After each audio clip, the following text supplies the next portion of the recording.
बोली श्री सद्गुरुदेव भगवान की जय। श्री गुरु चरण सरोज रज निज मन मुकुर सुधार वरनहु रघुवर विमल यश जो दायक फल चार। बुद्धिहीन तनु जानिके सुमिरहु पवन कुमार। बल बुद्धि विद्या देहु मोहि हरहु कलेश विकार।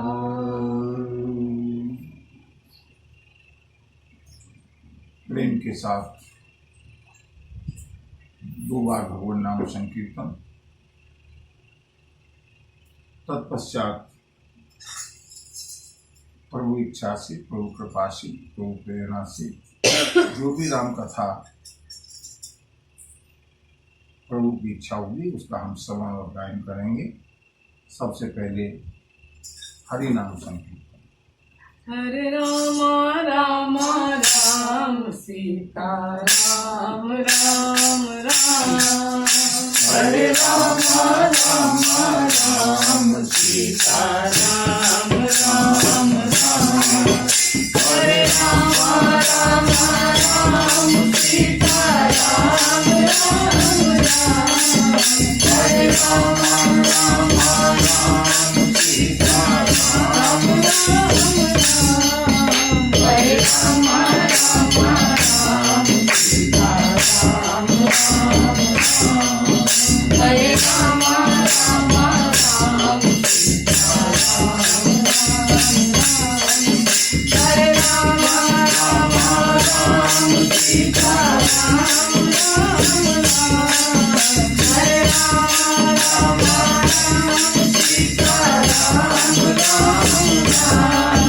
हरे राम राम राम सीता राम राम राम। हरे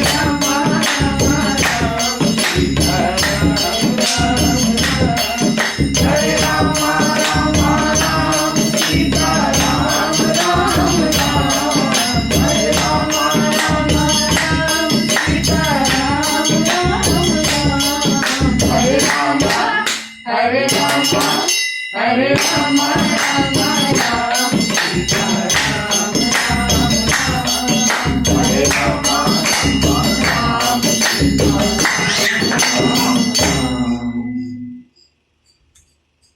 हरे राम राम राम सीता राम राम राम। हरे राम राम राम सीता राम राम राम। बोली सियावर रामचंद्र की जय। बजरंग बली की जय। बाबा विश्वनाथ की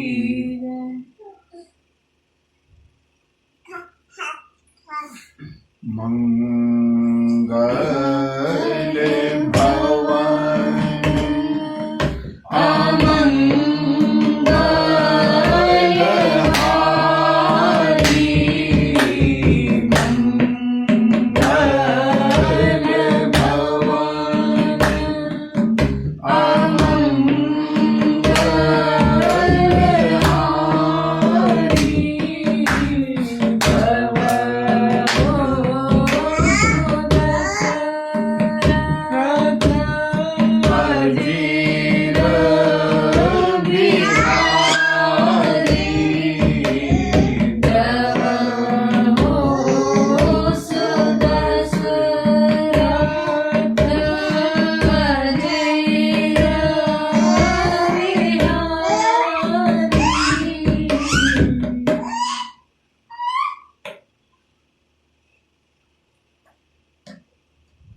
रत्नाकर के किनारे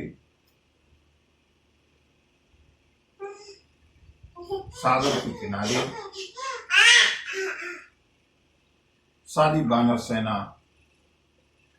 जो दक्षिण दिशा में गई है, मैंने बताया पूरी वानर सेना एक जगह नहीं है, अलग अलग दिशाओं में गई हैं, लेकिन जो प्रमुख सुभट हैं वो दक्षिण दिशा में हैं। कल की कथा के अनुसार तपस्विनी ने उनको समुद्र के तट पर अपने तपोबल से पहुंचा दिया है। अब समस्या ये है कि यहां पर सीता की खोज कहां करें। सामने लहराता हुआ गड़गड़ाता हुआ सागर, आगे जाने का किसी का साहस नहीं है, और यहां तक भगवती जानकी की खोज पूरी तरह से की है, कहीं मिली नहीं। सारा वानर दल निराश हुआ है। अंगद की विषादपूर्ण बातों को सुनकर के जामवंत ने कहा, सुनो, सर्वप्रथम याद रखो,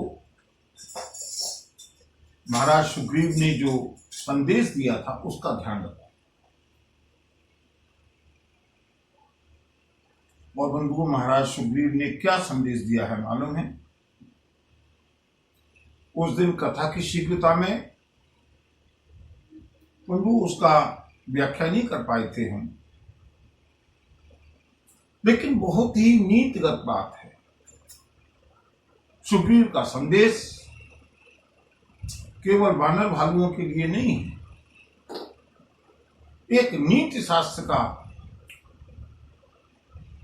उपदेश है जो हम सबके लिए बहुत ही लाभकारी है।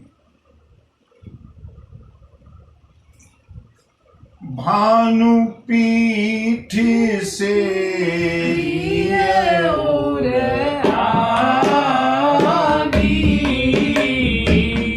भानु पीठ से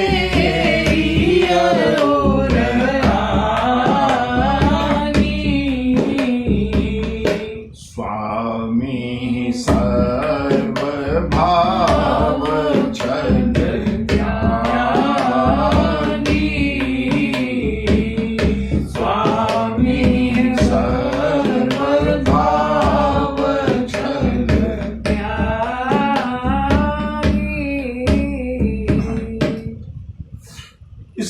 क्या है, जरा इसको समझ लें, क्योंकि हमारे लिए जीवन में उपयोगी चीज। भानुपीठ, सूर्य का सेवन हमेशा आगे से करना चाहिए या पीछे से?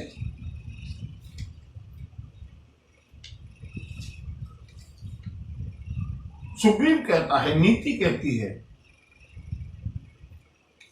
कि सूर्य का सेवन हमेशा पीछे से करना चाहिए। अगर सूर्य के सम्मुख हम खड़े होकर के सूर्य की धूप का लाभ लेना चाहेंगे, बंधु, सनबर्न की प्रॉब्लम हो सकती है, और भी हमारी आंखों में भी प्रॉब्लम हो सकती है, स्किन में इरिटेशन हो सकता है, बहुत सारी प्रॉब्लम्स हैं। इसलिए हमेशा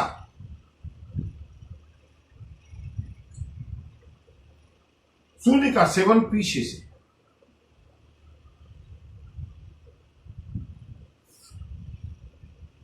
मैं एक छोटी सी कथानक सुनाया करता हूं प्राय है कि राम कथा में इतनी छोटी छोटी नीतिगत बातें हैं जिनका अगर हम लोग ध्यान रखें। सर्दियों में हम लोग अग्नि जला करके तापते हैं ना, आगे से तापते हैं या पीछे से? अग्नि हमेशा आगे से तापी जाती है। अग्नि का सेवन आगे से, अग्नि की उष्णता आगे से।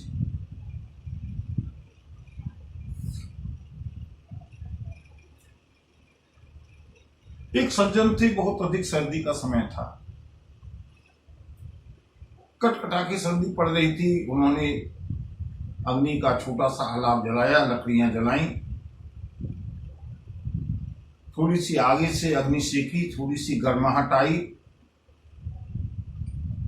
पीठ में लगा कि कुछ तनाव है, कुछ सर्दी का असर है। उन्होंने उस अग्नि के पात्र को लेकर के थोड़ा पीछे रख लिया, जिससे थोड़ी पीठ में भी सेक लग जाए। धीरे धीरे सेक लगना अच्छा लगा, शुरू हुआ, अच्छा लगा, लेकिन बंधु अग्नि तो अग्नि है। धीरे से अग्नि ने उनके जो पीछे का वस्त्र था उसको पकड़ लिया। क्योंकि सर्दी बहुत अधिक थी, थोड़ी सी गर्माहट ज्यादा बढ़ी तो बहुत ज्यादा कष्ट नहीं हुआ, मालूम नहीं पड़ा। लेकिन जैसे ही अग्नि ने अपना व्यापक रूप धारण किया, स्किन जलने लगी। अब वो चिल्लाने लगा, बचाओ बचाओ। अब अग्नि पीछे है, पीछे से अग्नि लगी है, आगे से लगी हो तो बुझाने का स्वयं भी प्रयास करे। जल्दी से पीछे से अग्नि हटाओ, मुझे बचा लो, मुझे पीछे से आग लगी है। वो एक दृष्टांत है। उधर से एक महात्मा निकल रहे थे।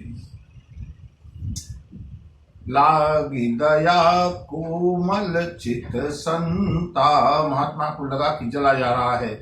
जल्दी से अग्नि का पात्र हटाया, उसकी पीठ की जो आग लगी थी उसको जल्दी से बुझाया। महात्मा ने कहा उस व्यक्ति से, तुमने कभी रामायण नहीं पढ़ी क्या? अब जला हुआ व्यक्ति बेचारा वैसे ही परेशान, उसने उलाना देकर कहा, महात्मा जी आपने मेरी जान बचा दी, उसके लिए धन्यवाद है, लेकिन अब मुझको ताना मत दो। राम कथा रामायण में क्या ये लिखा है कि कैसे तापा जाए? महात्मा ने कहा, मेरी रामायण में सब कुछ है जो जीने के लिए आवश्यक है। बोले कैसे? महात्मा जी ने कहा, सुनो, किष्किंधा कांड के दोहा नंबर 22 के आगे पढ़ो। भानु पीठी से और आगी, स्वामी सर्वभाव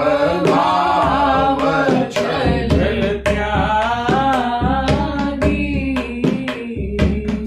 स्वामी सर्वभाव छल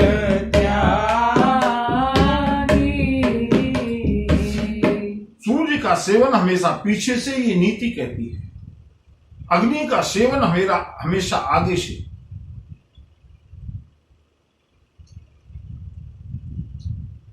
और स्वामी का सेवन, स्वामी की सेवा, बोले स्वामी सर्वभाव छल त्यागी। बंधु, अगर स्वामी के साथ हम कपट करके उसकी सेवा करेंगे, हो सकता है साधारण स्वामी को पता करने में देर लग जाए। छल कपट अधिक दिन छिपने वाला नहीं है।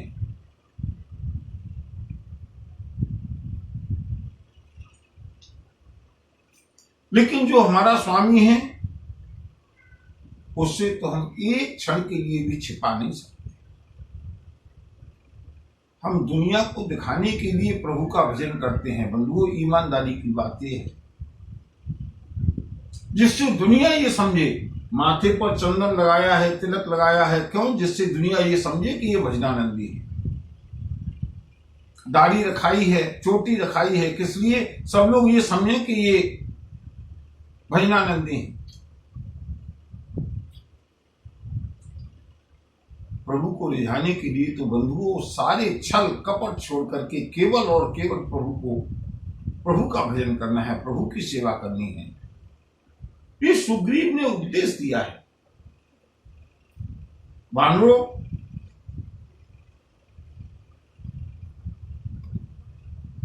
सूर्य का सेवन पीछे से, अग्नि का सेवन आगे से, और स्वामी का जो सेवा है वो छल छोड़ करके हर तरह से आगे से, पीछे से, मन से, तन से, धन से, जितनी भी हो सके। स्वामी सर्व भाव छल त्यागी, जामवंत याद दिलाते हैं सुग्रीव के उपदेश को। सुनो, घबराओ मत। हम लोगों ने राम काज का संकल्प ले लिया है, राम काज का संकल्प लेकर के निकले हैं। प्रभु की कृपा से कार्य पूर्ण होगा। जीवन में अवसाद के क्षण आते रहते हैं, ये हमारा परम भाग्य है कि हम श्री राम के सेवक हैं। श्री राम कोई साधारण मनुष्य नहीं है। हम सब सेवक अति बड़ भागी। प्रभु तो अपनी इच्छा से अवतार लेते हैं। और बंधुओं, अगली जो लाइन कही है इस दोहे में, निज इच्छा प्रभु अवतरहि, सुर मही गो द्विज लागी, सगुन उपासक संग रहि मोक्ष सब त्याग। कल्पना कीजिएगा, भगवान कृष्ण के साथ रास रचाने वाली जो गोपियां थी वो साधारण नारियां नहीं थी, वेद की ऋचाएं हैं, ऋषि हैं। प्रभु श्री राम की सेवा में जितने भी बानर हैं वो साधारण बानर नहीं हैं। बालकांड में मैंने बताया था कथा के समय, ब्रह्मा जी ने जब आकाशवाणी हुई है तब सब बानर भालुओं से कहा, सब देवताओं से कहा, प्रभु की सेवा करनी है ना, प्रभु को वन में जाना पड़ेगा, इसलिए वानर का रूप बना करके प्रतीक्षा करना।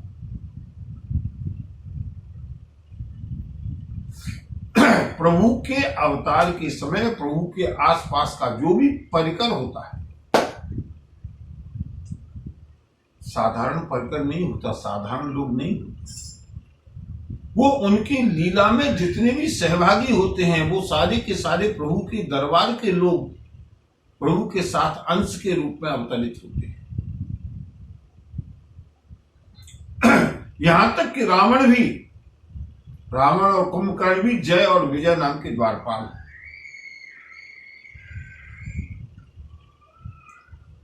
चाहे कंस हो, चाहे शिशुपाल हो, ये सब प्रभु के पार्षद हैं। जामवंत कहते हैं जब प्रभु अपनी इच्छा से अवतार धारण करते हैं तो प्रभु के उस लीला में सहयोग करने के लिए, प्रभु अकेले तो लीला नहीं कर सकते, उस लीला में सहयोग करने के लिए, उस लीला का आनंद लेने के लिए सगुन उपासक संग तहां, सायुज्य, सालोक्य, सामीप्य, सारूप्य मुक्ति, 4 प्रकार की जो मुक्तियों का वर्णन किया है। जो सगुण उपासक भक्त होते हैं वो इन 4 प्रकार के मोक्षों को छोड़ करके प्रभु के साथ लीला धाम में अवतरित होते हैं। इसलिए हम सब भी कोई साधारण नहीं है, हम भी प्रभु की लीला में सहभागी बनने के लिए, अंतर केवल इतना है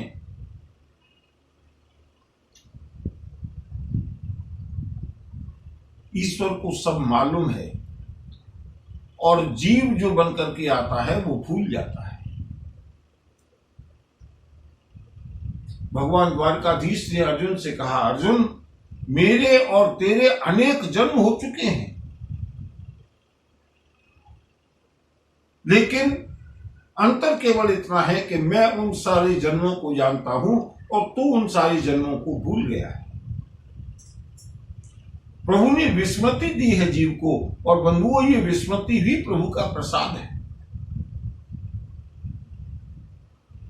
अगर हम पिछले जन्मों को, पिछले जन्म की घटनाओं को, पिछले जन्म के परिवार वालों को, संबंधों को न भूलें,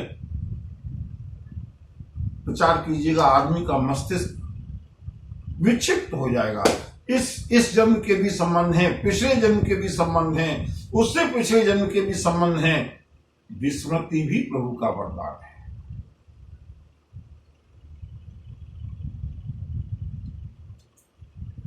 प्रभु के साथ लीला धाम में जितने भी लोग अवतरित होते हैं वो सब प्रभु के निकटतम परिकर के लोग हैं। और बंधुओं, इसलिए मैं ये कह दिया करता हूं कभी कभी गर्व के साथ, बड़बोलेपन के साथ, कि जितने भी लोग कथा में बैठे सुन रहे हैं ना, मैं किसी को रिझाने के लिए नहीं कह रहा हूं। कभी अपने को हेय दृष्टि से मत समझना। जब भी मन में हीन भावना आए तो विचार कर लेना। हीन भावना बानर भालुओं के मन में भी आई थी, लेकिन ये प्रभु की कथा का अमृत साधारण लोगों के लिए नहीं। इस कथा के वही अधिकारी हैं, राम कथा के ते अधिकारी। हम सब भी प्रभु के अंतरंग परिवार के लोग, परिकर के लोगों में से हैं। हम सभी प्रभु के परिकर के लोग हैं, जो प्रभु ने अपने साथ जोड़े रखने के लिए हमको ये कथा का साधन दिया है।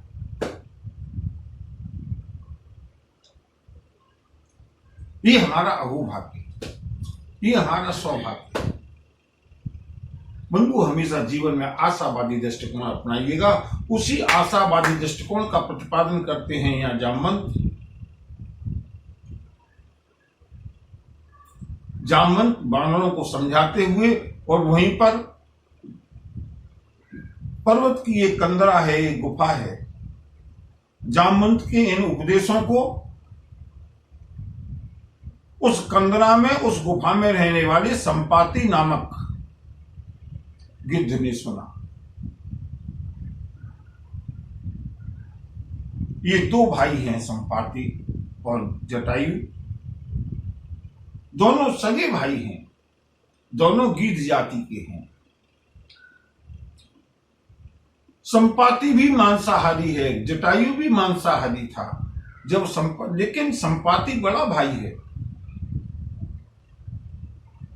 वृद्ध हो चला है, गुफा में पड़ा रहता है। भूख से व्याकुल संपाति ने सुना कुछ मानवों की, कुछ वानरों की, कुछ जीवित प्राणियों की आवाज आ रही है। बाहर निकल करके आया है संपाति। ये विधि कथा कहीं बहु भांति, गिरि कंदरा सुनी संपाति। बाहिर होए देखी बहु की सा, मोहि आहार दीन जगदीशा। आजु सब ही का भक्षण करऊं, दिन बहु चले आहार बिनु मरऊं। कबहु न मिले भरे उदर आहारा, आजु दीन विधि कही बारा। आजु दीन विधि कही बारा। संपाति गुफा से बाहर निकल करके आया है, और जैसे ही उसने देखा बाहर वानरों का समूह है। बूढ़ा है संपाति। संपाति ने कहा, मोहि आहार दीन जगदीशा। मुझको परमात्मा ने आज तो घर बैठे भोजन दे दिया। आज मैं तुम सब वानर भालुओं को खा जाऊंगा। बहुत दिन हो गए इस गुफा में पड़े हुए। शिकार करने के लिए मैं उड़ करके कहीं दूर जाने वाला नहीं हूं। बहुत दिनों से मुझे पेट भर के भोजन भी नहीं मिला। आज विधाता ने एक साथ मुझको इतना भोजन दे दिया। और जैसे ही बंधु संपाति ने ये कहा, विशालकाय पक्षी डर पे गीध बचन सुने काना, अब भामरन सत्य हम जाना। कपि सब उठे गीत गा देखी, जामवंत मन सोच विशेषी। डर पे गीत बचन सुनि काना, अब भामरन सत्य हम जाना। जैसे ही गिरिराज संपाति की ये बातें सुनी, सारे के सारे बानर भयभीत हो गए। कल्पना कीजिए, इतना बड़ा बानरों का समूह है और जिसमें अंगद जैसे वीर हैं, हनुमान जैसे वीर हैं, जामवंत जैसा महावीर है, वो भी संपाति की बात। और वृद्ध संपाति कितना बलवान रहा होगा संपाति, और संपाति कितना बलवान है ये अभी बताएगा। साधारण पक्षी नहीं। सारे बानर डर गए, भयभीत हो गए। बंधुओं, मैं केवल कथा कहने में मुझको अपने अपने जीवन की जो कथा है वो याद आती है। प्रभु कैसी कैसी परिस्थिति देते हैं। धैर्य की परीक्षा है, बानरों की धैर्य की परीक्षा है। संपाति को भी प्रभु ने ही भेजा है, और संपाति ने जो कहा वो भी प्रभु की प्रेरणा से ही कहा है।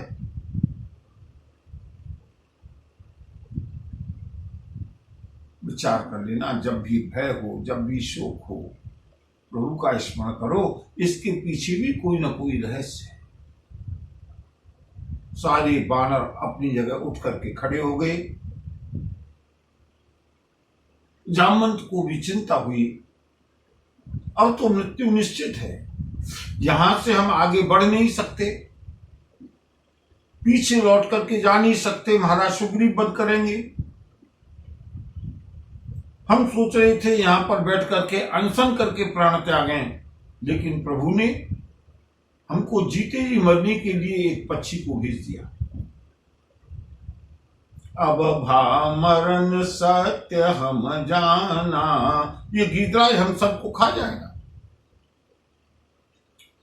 इस समय बंधुओं, किसकी आवश्यकता होती है? विवेक की, बुद्धि की। संपाति ने कोई डर पाने के लिए नहीं कहा। संपाति ने वास्तव में कहा, वृद्ध संपाति है, बहुत दिनों से भूखा है। अंगद ने विचार किया,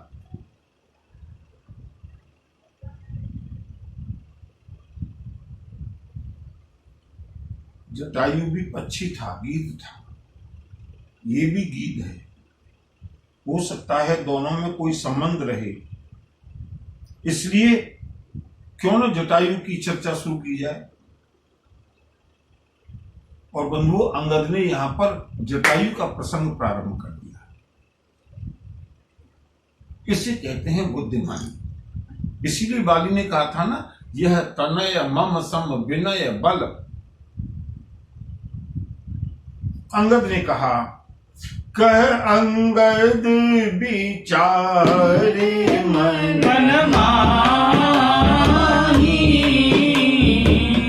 धन्य जटायु सम को नाही।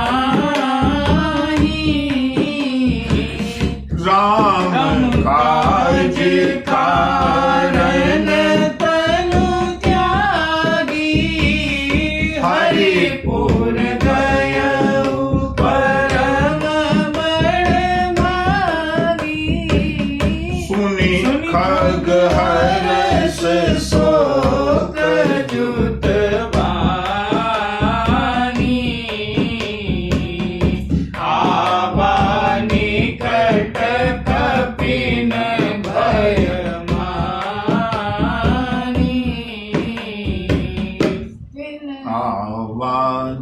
निकट कपिन भय मानी।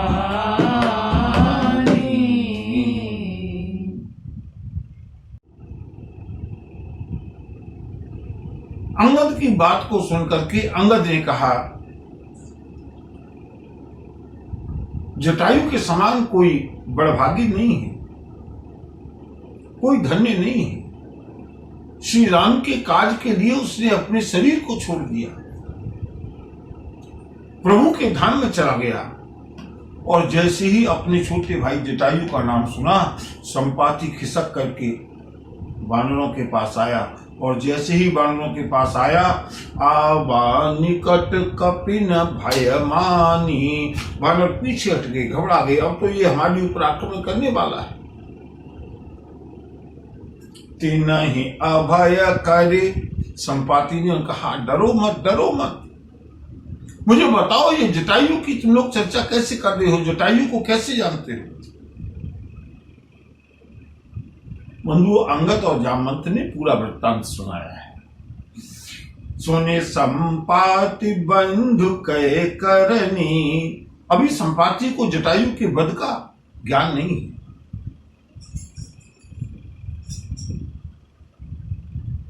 प्रसन्न हुआ संपाति, कम से कम मेरा भाई प्रभु के काम आ गया।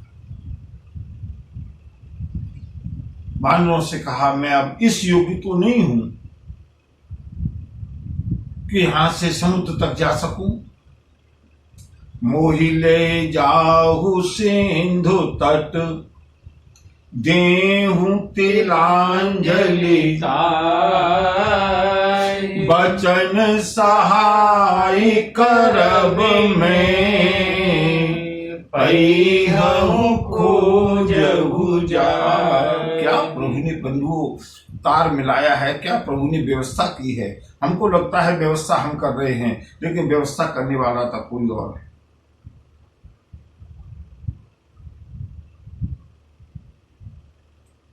ईराज ने कहा, मुझको सहारा लेकर के समुद्र के किनारे तक ले जाओ, कम से कम मैं अपने मृत भाई को तिलांजलि दे दूं, जलांजलि दे दूं, उसकी आत्मा की शांति के लिए। और उसके बाद आप लोग चिंता मत कीजिए, मैं किसी को मारूंगा नहीं, किसी को खाऊंगा नहीं, मैं तुम्हारी सहायता करूंगा। अंतर केवल इतना है कि अब मैं इतना बूढ़ा हो गया हूं कि शरीर से सहायता नहीं कर सकता, लेकिन वचन से सहायता अवश्य करूंगा। और आप लोग चिंता मत करो, तुम जिसको खोज रहे हो ना, उसको पा जाओ।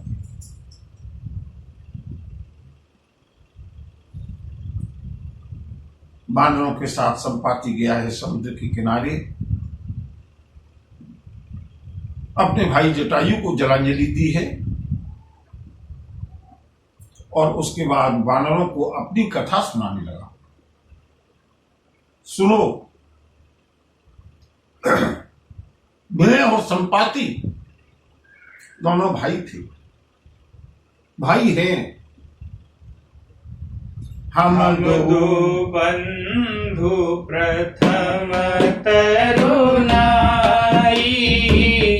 गगन गए रवि निकट उड़ाई, तेज न सही सक सो फिर आवा, मैं अभिमानी रवि नियरावा, जरे पंख अति तेज अपारा, परे भूमि गरी घोर चिकारा, परे भूमि करी घोर चिकारा। वानर वीरों सुनो,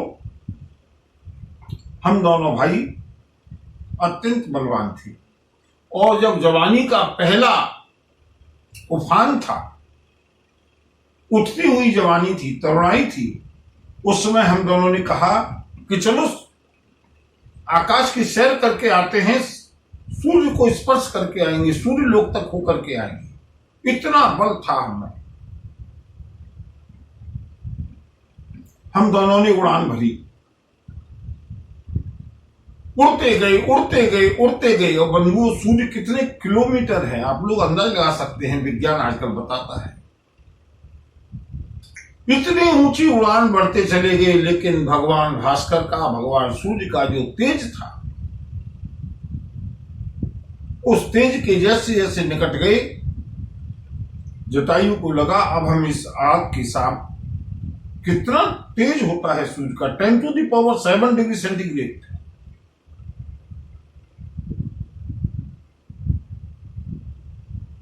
जटायु को लगा हम इस तेज को सह नहीं पाएंगे, इसलिए जटायु जितनी दूर जा सकता था गया, वहां से लौट आया।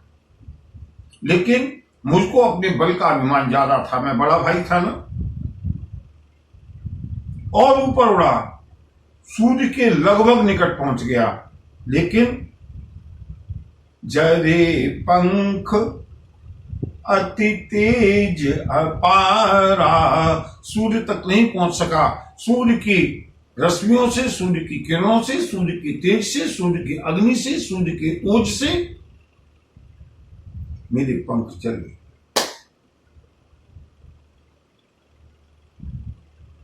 घोर चिंगार करके, चीख मार करके मैं पृथ्वी पर आकर के गिर पड़ा। मुनि एक नाम चंद्रमा, लागी दया देखी करे मोही, बहु प्रकार तेरी ज्ञान सुनावा, देह जनित अभिमान छुड़ावा, त्रेता ब्रह्म मनुज तनु नरहि, तासु नारी निश्चर पति हरहि, तासु खोज पठई प्रभु दूता, तिनहि मिले ते होव पुनीता। बंधुओं, यहां पर एक चीज देख करके बड़ा सुकून मिलना चाहिए, शांति मिलनी चाहिए। कितने वर्ष पहले की बात है, वहां पर एक चंद्रमा नाम के ऋषि थे, मुनि थे। उन्होंने मुझको जली हुई अवस्था में, घायल अवस्था में पड़ा हुआ देखा। मैं उड़ने योग्य नहीं रहा। उन्होंने मुझको ज्ञान सुनाया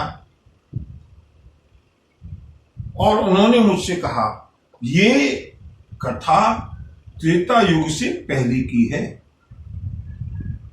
समझिए कितना कष्ट भोगा होगा उस संपाति ने।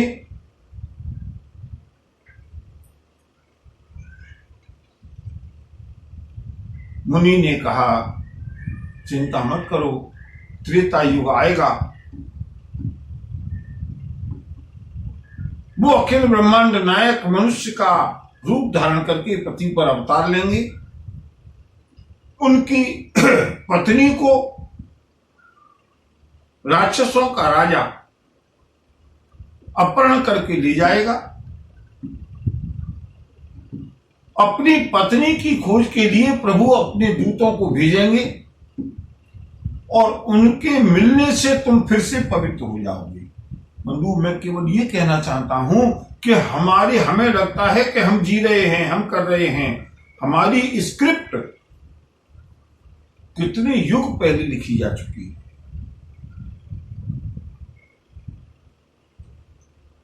Everything is well planned. हम एक कदम उसी तरह से रख रहे हैं।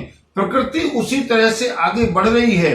प्रकृति में परिवर्तन होना, महामारी होना, फिर से ठीक होना, समाज का बदलना, जो भी कुछ हो रहा है ना,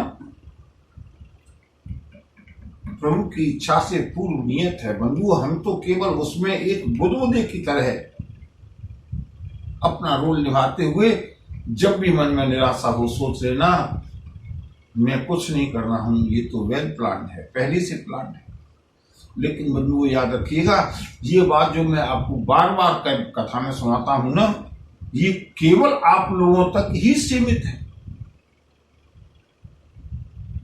ये बात हर एक के लिए लागू नहीं है।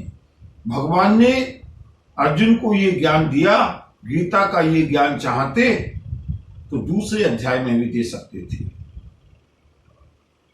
18वें अध्याय में जाकर के जब गीता का विश्राम कर रहे हैं तब भगवान अर्जुन से कहते हैं, अर्जुन मैं तुमको अपना अत्यंत निकट जान करके गुह्य से भी गुह्यतम जो परम पवित्र ज्ञान है वो तुमको दे रहा हूं। ये ज्ञान हर एक के लिए नहीं है, और अगर कोई सुन भी लेना तो इसका मिस इंटरप्रिटेशन हो सकता है। कुछ भी गलत काम कर लो, सब पहले से प्लानिंग है, नहीं बंधुओं। अच्छे कर्म करने के लिए प्रभु ने हमको विवेक दिया है। मनुष्य कर्म करने के लिए कितना स्वतंत्र है और भाग्य के भरोसे कितना अधीन है, ये एक बड़ा फिलोसॉफिकल क्वेश्चन है। मैं इस क्वेश्चन को यहाँ रखना नहीं चाहता हूं क्योंकि फिलोसफी का विषय है। ये शुरू से चला आ रहा एक ज्वलंत प्रश्न है। कर्म का भोग, भोग का कर्म, यही जड़ का चेतन आनंद। महाकवि राष्ट्र कवि ने लिखा, कामायनी।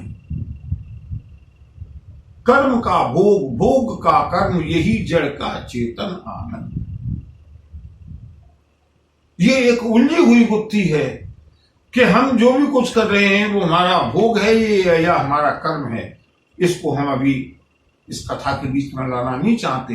ये फिर इसका भी समाधान है, इसका भी रहस्य है, लेकिन फिलहाल हमको केवल इतना समझना है कि अच्छे कार्य और अपना पुरुषार्थ करते जाना है, निराश नहीं होना है। जब भी निराशा आए याद रखो जो भी कुछ हो रहा है प्रभु इच्छा से हो रहा है, बस।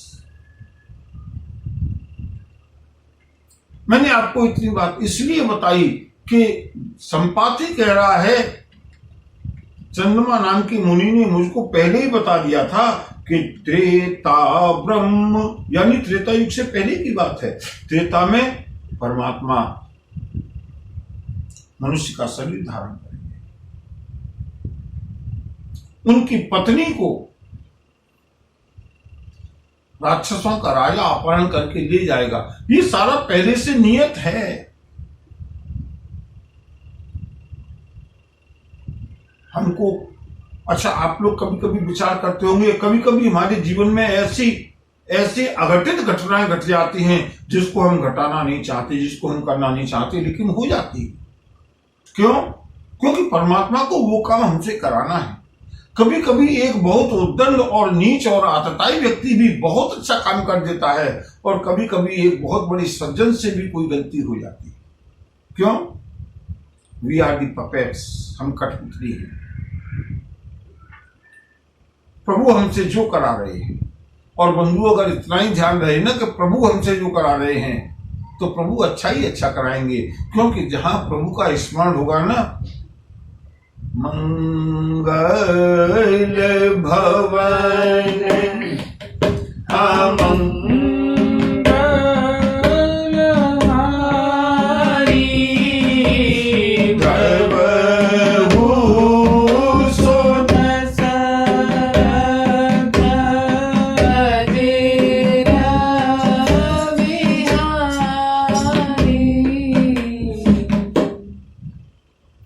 प्रभु के अनुसार चल रहा है।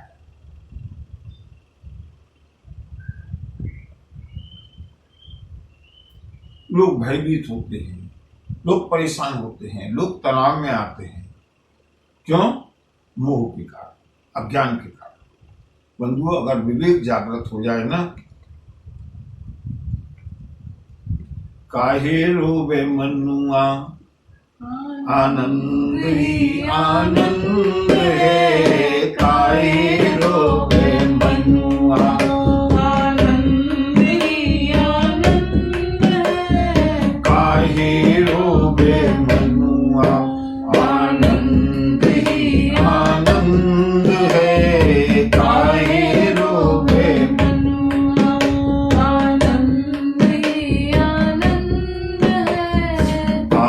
आगे आनंद है, पीछे आनंद है, आगे आनंद है, पीछे आनंद है, सोबत आनंद है, जागत आनंद है, सोबत आनंद है, जागत आनंद है, काहे रोवे मनुआ, आनंद ही आनंद है, काहे रोवे मनुआ।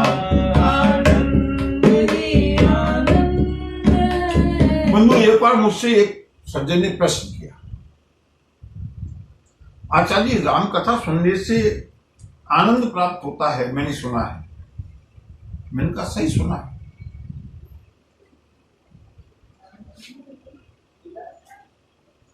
बोले राम कथा तो एक कहानी है, कहानी की कथानक है, उसको हमने कई बार सुना है, कई बार पढ़ा है, कई बार अभिनय में देखा है।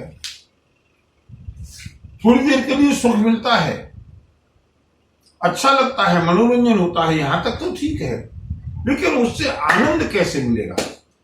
और बंधु, उसका उत्तर मैं यहां दे रहा हूं। राम कथा कहानी नहीं, राम कथा के जब हम प्रश्न पलटते हैं ना, एक एक चौपाई में, एक एक सोपान में हमको वो शिक्षाएं, वो उपदेश मिलते हैं कि हम किस तरह से सुखी जीवन जिए और आनंदमय जीवन जिए। ये राम कथा का सार है।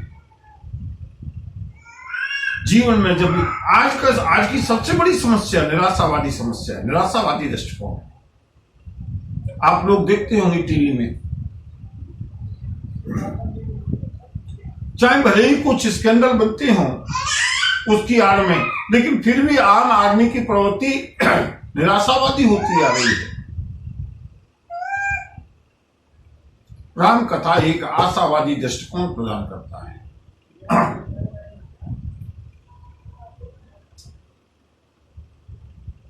जो भी कुछ हो रहा है पूर्व नियत है। और उन मुनि ने, जामवंत वो संपाति कहता है, उन मुनि ने मुझको और आगे की बात बताई। सुनो संपाति, जब वो भगवान के दूत तुमको मिल जाएंगे, बानर तुमको मिल जाएंगे, तो ये तुम्हारे जो जले हुए पंख है ना, ये फिर से उग जाएंगे, फिर से नए हो जाएंगे। लेकिन एक बात ध्यान रखना, प्रभु की पत्नी का नाम जिसका अपहरण हुआ है उसका नाम सीता हुआ। नामकरण भी इतने युग पहले से मालूम है। जमी ही पंख करसी जनी चिंता। चंद्रमा मुनि ने मुझसे कहा तेरे पंख जम जाएंगे, लेकिन याद रखना, तिनहि दिखाई देहि ते सीता। उनकी पत्नी सीता का पता बता देना।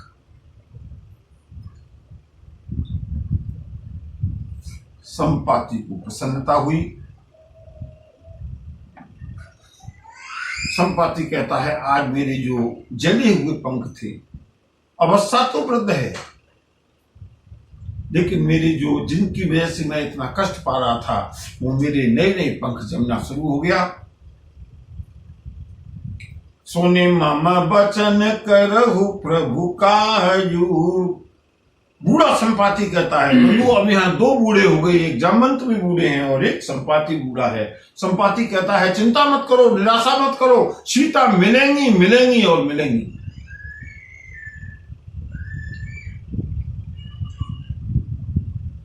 गिरते कोट ऊपर बस लंका,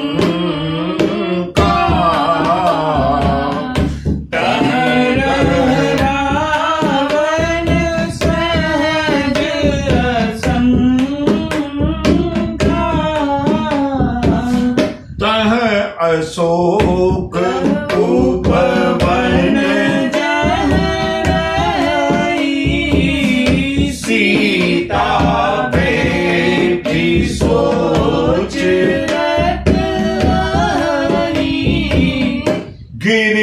त्रिकूट ऊपर बस लंका तह रावण सहज शंका। वीरराज संपाति ने देखा, सुनो बानरों, मैं यहां से देखता हूं, टेलीस्कोप है, गिद्ध की दृष्टि बहुत दूर तक की जाती है। गिद्ध ने कहा, तुम लोगों ने इतना परिश्रम किया, आपको धन्यवाद है, लेकिन मैं यहां से बैठे बैठे देख रहा हूं। त्रिकूट पर्वत के ऊपर लंका बसी हुई है। इस समुद्र से संरक्षित वो लंका है, वहां तक कोई पहुंच नहीं सकता। इसलिए रावण स्वाभाविक रूप से निडर होकर के वहां रहता है। और उस लंका के अंदर अशोक नाम का उपवन है, और उसी अशोक नाम के उपवन में अशोक के वृक्ष के नीचे सीता बैठी सोचत आहई। आहई माने, हिंदी के जो लोग विद्वान समझेंगे, आहई माने बैठी हुई हैं। इस समय का जो लाइव टेलीकास्ट है वो ये कहता है, संपाति, इस समय मैं देख रहा हूं सीता बैठी हुई है, मुझे दिखाई दे रही है। मैं देखूं तुम नाई गीध ही दृष्टि अपार, बूढ़ भयऊ नत करते कछुक सहाय तुम। मेरी दृष्टि अपार है, मैं यहां से देख रहा हूं, तुम लोग नहीं देख सकते। क्या करूं, बूढ़ा हो गया, वरना मैं अपने शरीर से भी तुम्हारी कुछ सेवा कर सकता, लेकिन मैंने वचनों से तुम्हारी सेवा की। सुनो वानरों, मैंने सीता का पता तो बता दिया, लेकिन सिया राम, सिया राम, जय जय राम, राम सिया राम, सिया राम, जय जय राम। जो ना घई सत जो जन सागर, करई सुराम काज मति आगर, मोहि बिलो की धरहु मन धीरा, राम कृपा कस भयउ शरीरा। राम सिया राम, सिया राम, जय जय राम। राम सिया राम, सिया राम, जय जय राम। जो ना गई, जो 100 योजन के 100 योजन का मतलब 400 कोस, और 400 कोस का मतलब हुआ आजकल के हिसाब से 1200 किलोमीटर संभव है।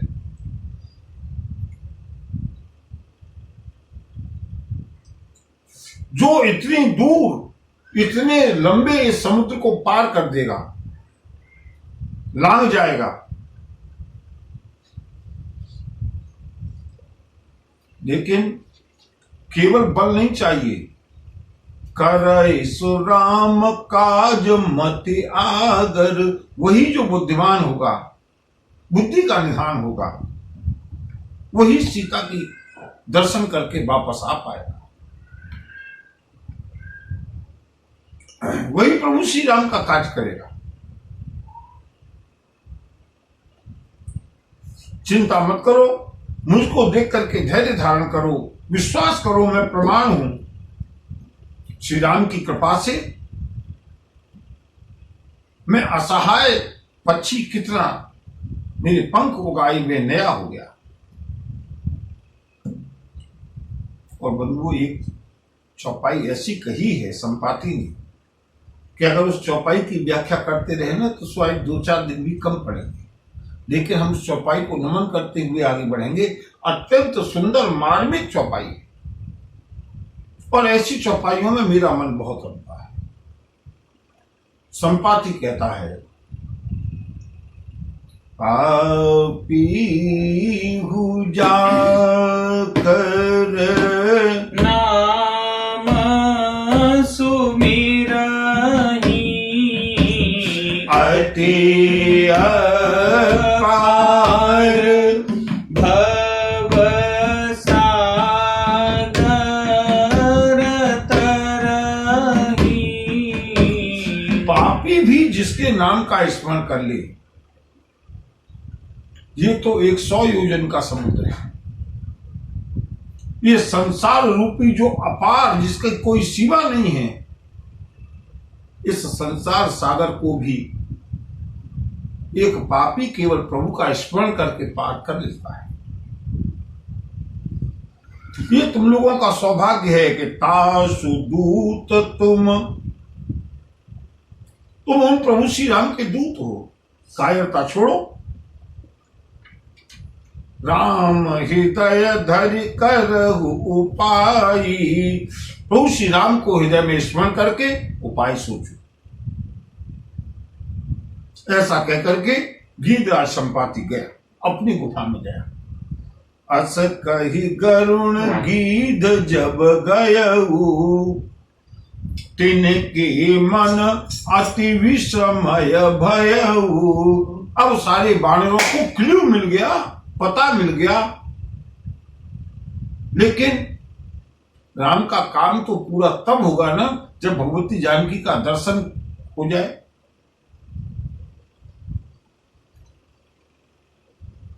सबको बड़ा आश्चर्य हुआ, लेकिन अब 100 योजन के समुद्र को कौन पार करे। निज निज बल सब काहू भाषा। सारे बानर भालुओं ने अपने अपने बल का बखान किया, लेकिन कोई 10 कोस जा सकता है, कोई 20 कोस जा सकता है, कोई 5 कोस जा सकता है, कोई 30-40 कोस तक जाने का।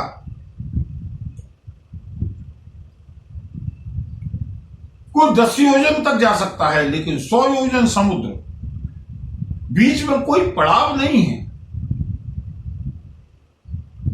कैसे जाएंगे? सबको संशय है, कोई नहीं जा सकता। जामवंत ने कहा, क्या करूं? जरठ भयऊ अब कहई छेसा। जामवंत ने कहा, मैं तो अब बूढ़ा हो गया, अब पहले के बल के समान मेरे अंदर लेश मात्र भी बल नहीं। पहले कितना बल था मुझ में? बोले जब ही त्रिविक्रम भय करारी,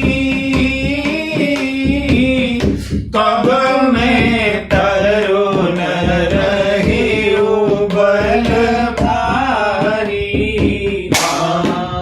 श्रिया राम जय जय राम। सिया राम जय जय राम। जब भगवान वामन ने विराट रूप धारण किया, उस समय मैं जवान था, और उस समय मुझ में कितना बल था। बोले बलि बांधत प्रभु बाढ़ेऊ। जब भगवान वामन से विराट बने,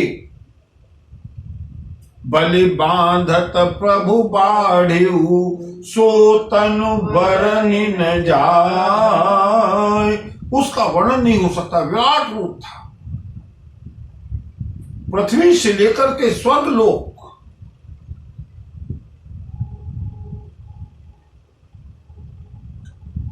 उभय घरी महदीनी, सात प्रदक्षिण धाय। जामवंत कहते हैं, उस समय मुझ में जवानी का इतना बल था कि मैंने केवल 2 घड़ी में उन विराट प्रभु की 7 बार परिक्रमा दौड़ करके लगा दी, 7 परिक्रमा लगा ली। बंधुओं, शक्ति का, परिस्थितियों का सदुपयोग कर लो, क्योंकि ये शक्ति और परिस्थितियां हमेशा अनुकूल नहीं रहेंगी। ये जामवंत हमको शिक्षा देती है।